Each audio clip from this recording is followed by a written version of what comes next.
여러분 안녕하세요. 개그맨 조원석입니다. 2026년 6월 10일 수요일입니다. 오늘은 지난 2023년 6월 14일 수요일에 제가 썼던 일기를 여러분께 읽어드리도록 하겠습니다. 2023년 6월 14일 수요일, 알람은 새벽 4시 반에 울렸지만 일어나지 못하고 20분 더 자고 50분에 일어났다. 20분을 더 당겨 일어나는 것이 이렇게 힘들 줄이야. 그냥 4시 반에 일어나지 말까? 일어나 세수를 하고 교회로 갔다. 기도를 드리는 도중 내가 요즘 속상한 일을 하나님께 말씀드리는데 눈에서 눈물이 났다. 속으로 혹시 하나님께서 해결해 주시겠다는 응답이신가 하는 생각이 들었다. 새벽 예배를 드리고 수영을 다녀와서 아침을 먹었다. 오늘 처음 내 나이에 대해 생각했다. 수영 강습을 7시에 받다 보니 같이 하시는 분들이 20, 30대 직장인 분들이다. 내가 따라가기 벅찰 때가 있다. 그런데 그동안 내 나이 탓이라고 생각한 적은 한 번도 없었다. 시작한 지 얼마 안 됐으니 기술 부족이겠거니 생각했었는데 비슷한 시기에 시작한 분들임에도 쫓아가기가 힘들다. 오늘 처음으로 그래, 내가 저들보다 나이가 많은 중년이라 따라갈 수 없구나 하는 생각을 했다. 집으로 돌아와 아침 식사를 하고 노래 연습을 다녀와서 점심 식사를 하고 일기를 쓰고 있다. 요즘 동시다발적으로 벌린 일이 많아서 머리가 복잡한데 서서히 정리가 되고 있다. 한 발 뛰었으니 그 한 발이 얼마만큼 나가나 보고 다음 스텝을 정하자는 생각이다. 특히 슈브 유튜브 채널은 시작 후 채널이 어떻게 성장해 나가는지를 보면서 다음 스텝을 밟으려고 한다. 새벽 기도를 다니며 쓴 일기를 영상으로 기록한다는 것만으로도 큰 의미가 있지만 내가 혼자 촬영하고 편집을 하면 전혀 다른 일을 할 수 없으므로 PD님께 그 일을 맡기고 있는데 채널이 성장해서 수익이 나지 않으면 당분간이야 지속이 되겠지만 오랜 시간은 현실적으로 유지가 불가능하지 않을까 하는 생각이다. 그래서 요즘은 유튜브 채널 슈브에 온 신경을 쓰려고 한다. 하나님께서 형통함을 주시기를 간절히 바란다. 오늘 새벽기도 시간 조곤의 목사님께서 주신 하나님의 말씀은 레위기 25장 23절부터 38절까지의 말씀이다. 오늘의 말씀은 희년법과 더불어 토지, 가옥, 기업에 대한 말씀이다. 해, 비, 공기에 대해 누구든지 독점권을 주장할 수 없는 것처럼 땅도 마찬가지이다. 땅의 주인은 하나님이 맡겨주신 것을 지키는 청지기이다. 창세기 1장 1절 말씀, 태초에 하나님이 천지를 창조하시니라. 23절 말씀, 토지를 영구히 팔지 말 것은 토지는 다 내 것이님이라. 너희는 거류민이요 동거하는 자로서 나와 함께 있느니라. 희년의 내용 중 우리 시대와 가장 많이 충돌하는 부분은 토지에 대한 부분이다. 토지에 대해 하나님의 소유권이 강하게 나타나는 것은 토지는 인간 삶의 거처인 동시에 생계수단이 되고 인간들의 의식주와 직접적인 영향을 주기 때문이다. 그리고 하나님의 창조 사역의 결과이기 때문이다. 23절 말씀에 너희는 거류민이요 동거하는 자. 이 말씀은 인간은 이 세상을 일시적으로 살아가는 존재임을 일깨워 주신다. 24절부터 29절 말씀에는 가난한 형제가 자신의 땅을 팔았을 때 얻을 수 있는 방법을 기록하고 있다. 너희 기업에 온 땅에서 그 토지 무르기를 허락할지니 만일 네 형제가 가난하여 그의 기업 중에서 얼마를 팔았으면 그에 가까운 기업 물을 자가 와서 그의 형제가 판 것을 물을 것이요. 첫 번째, 가까운 형제가 가난으로 토지를 팔았으면 그 기업 물을 자가 다시 그 땅을 찾아주라는 말씀이다. 만일 그것을 물을 사람이 없고 자기가 부유하게 되어 물을 힘이 있으면 그 판 해를 계수하여 그 남은 값을 산 자에게 주고 자기의 소유지로 돌릴 것이니라.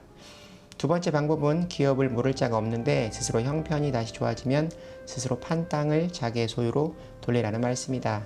그러나 자기가 물을 힘이 없으면 그 판 것이 희년에 이르기까지 산 자의 손에 있다가 희년에 이르러 돌아올지니 그것이 곧 그의 기업으로 돌아갈 것이니라. 세 번째, 기업 물을 자가 없고 스스로도 형편이 좋아지지 않으면 희년이 되어 돌려받아라 이야기한다.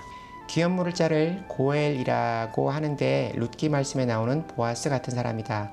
고엘은 가장 가까운 구속자라는 뜻으로 혈연으로 연결된 가까운 친척이나 형제를 가리킨다.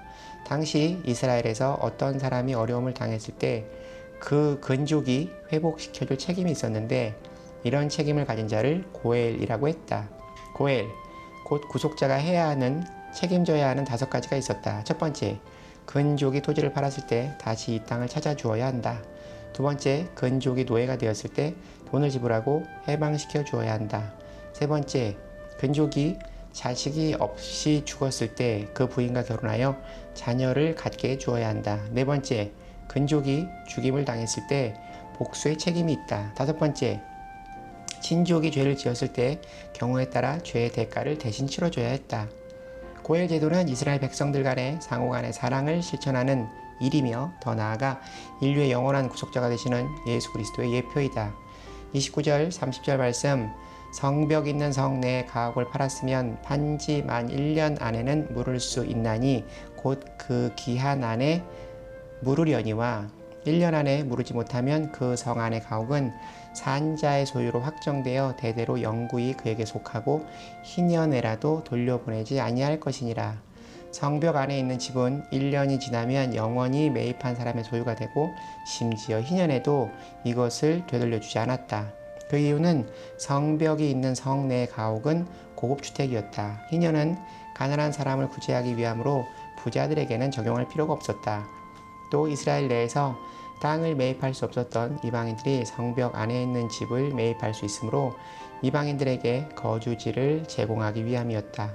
32절, 33절, 34절 말씀, 레위 족속의 성읍 곧 그들의 소유의 성읍의 가옥은 레위 사람이 언제든지 물을 수 있으나 만일 레위 사람이 물으지 아니하면 그의 소유 성읍이 판 가옥은 희년에 돌려보낼지니 이는 레위 사람의 성읍의 가옥은 이스라엘 자손 중에서 받은 그들의 기업이 됨이니라.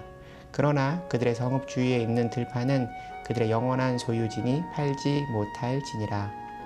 레위인의 집은 희년에 반드시 돌려주어야 했다. 레위인은 토지 대신에 집을 기업으로 물려받았기 때문이다. 레위인들은 태어날 때부터 하나님을 섬기기로 구별된 자로 이들에게는 특히 작은 소유, 즉 작은 촌락과 촌락 사면에 둘러싸인 소규모의 들과 토지만이 주어졌다. 이렇게 레위인들에게 주어진 집과 토지는 생계를 위한 최소의 조건이었고 그들의 성직에 대해 하나님께서 주신 것이므로 일반인들의 토지처럼 매매될 수 없었다. 35절, 36절, 37절 말씀, 네 형제가 가난하게 되어 빈손으로 내 곁에 있거든 너는 그를 도와 거류민이나 동거인처럼 너와 함께 생활하게 하되 너는 그에게 이자를 받지 말고 네 하나님을 경외하여 네 형제로 너와 함께 생활하게 할 것인즉 너는 그에게 이자를 위하여 돈을 구워주지 말고 이익을 위하여 네 양식을 구워주지 말라. 한 형제들끼리 가난한 사람을 도와주고 돈 거래를 하지 말라 말씀하신다. 그 이유가 38절 말씀에 기록되어 있다. 나는 너희의 하나님이 되며 또 가나안 땅을 너희에게 주려고 애굽 땅에서 너희를 인도하여 낸 너희 하나님 여호와이니라. 과거 이스라엘 백성들이 애굽의 종으로 살던 출애굽 후 광야 생활을 할 때에 하나님의 은혜를 기억하며 공동체 안에서 그 은혜가 재현되기를 원하셨다.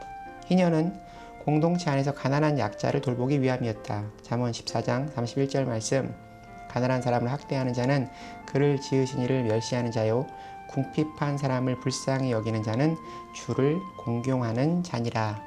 잠언 17장 5절 말씀, 가난한 자를 조롱하는 자는 그를 지으신 주를 멸시하는 자요 사람의 재앙을 기뻐하는 자는 형벌을 면하지 못할 자니라. 마태복음 25장 40절 말씀, 내 형제 중에 지극히 작은 자 하나에게 한 것이 곧 내게 한 것이니라 하시고, 희년은 자유의 참된 의미를 알려주는 것이다. 하나님 나라에서는 모두 평등하다. 오늘 말씀의 결론은 첫 번째, 나그네 의식을 갖고 살아라. 두 번째, 서로의 고엘이 되어 주어라. 로마서 15장 1절 말씀, 믿음이 강한 우리는 마땅히 믿음이 약한 자의 약점을 담당하고 자기를 기쁘게 하지 아니할 것이라. 세 번째, 노예 시절, 힘든 시절을 잊지 말고 하나님께 받은 사랑을 나누어라. 오늘 말씀을 기록하다 문득 이런 생각을 해본다. 만약 내가 이스라엘 백성으로 이 시대를 살았다면 나는 어떤 형편으로 희년을 맞이했을까? 부자로 살며 희년이 오는 것을 기뻐하지 않는 욕심쟁이는 아니었을까? 아니면 가난하게 살며 희년만을 손꼽아 기다리다 나에게 주어진 희년의 은혜를 당연하게 여기는 사람은 아니었을까? 생각해보니 지금이나 그때나 하나님의 은혜를 누리고 사는 것은 있고 없고를 따지는 소유의 문제가 아닌 것 같다. 하나님의 사랑 안에 거하는 사람만이 온전히 희년을 누렸을 거라는 생각이 든다. 열심히는 살 때 부당하게 또는 아둥바둥거리며 출세지향적 또는 물질 만능주의에 물들지 말자. 늘 기도와 말씀으로 영혼을 강건하게 하여 천국의 소망을 두고 사는 원석이가 되자. 완벽한 죽음을 위해 노력하자. 믿지 않은 사람들에게는 죽음, 나에게는 영생. 오늘도 감사하고 또 감사합니다. 사랑합니다. 하나님. 오늘의 말씀을 묵상하며 일기의 마지막에 쓴 저의 희년에 대한 생각이 썩 괜찮다는 생각이 듭니다. 오늘 얘기는 여기까지입니다. 여러분 오늘 하루도 주님과 함께 동행하는 행복한 하루 되시기 바랍니다. 슈브 여러분 주님께 돌아오세요.